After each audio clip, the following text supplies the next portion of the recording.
બીજી તરફ રાજ ઠાકરેના સરદાર પટેલ મોરારજી દેસાઈ વિરુદ્ધના નિવેદનથી રોષ જોવા મળ્યો છે। રાજ ઠાકરેના નિવેદનને લઈને પાટીદાર નેતા અલ્પેશ કથિરિયાએ પ્રહાર કર્યા છે।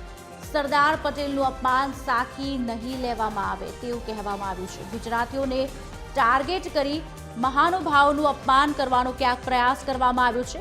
દેશના ઘડવૈયાઓનું અપમાન ક્યારે સહન ન થાય। રાજ ઠાકરે ભાષાવાદના નામે રાજનીતિ કરે છે। વિવાદાસ્પદ નિવેદન અંગે રાજ ઠાકરે માફી માંગે, માફી નહીં માંગે તો આગામી દિવસોમાં વિરોધ કરવામાં આવશે।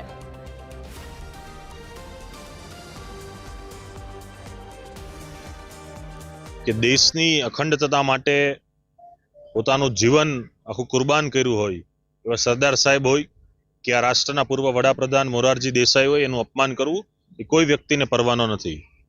પોતે સભામાં પોતાની રાજનીતિ ચમકાવવા માટે સરદાર સાહેબને કે મોરારજી દેસાઈને ગાળો ભાંડી કે એની પ્રતિમાને લાંછન લાગે એવું કૃત્ય કરીને જે અપમાન કરે છે એ કોઈ વ્યક્તિનું કે મહાપુરુષનું અપમાન તો છે જ, પરંતુ એ રાષ્ટ્રનું, આપણા દેશનું અને આ ભારતનું અપમાન છે। આ અપમાન ક્યારેય સાંખી લેવામાં નહીં આવે। એમના શબ્દોની નિંદા કરવા કરતાં પણ ખૂબ મજબૂતાઈથી વખોડીએ છીએ અને આપ સૌ મીડિયાના માધ્યમથી એમના સુધી મેસેજ થાય કે તત્કાલ ધોરણે આ બાબતે સંવેદના વ્યક્ત કરી અને મહાપુરુષની જે પણ અપમાન થયું છે એના માટે રાષ્ટ્રની માફી માંગવી જોઈએ અને સાથોસાથ જે કોઈ પણ કૃત્ય થયું છે કૃત્ય ભવિષ્યમાં ન થાય અને આવી રીતે રાજનીતિ ચમકાવવા માટે કોઈ મહાપુરુષનું અપમાન ન થાય એની કાળજી ભવિષ્યમાં રાખે, એની બાંહેધરી દેશ સમક્ષ આપવી જોઈએ।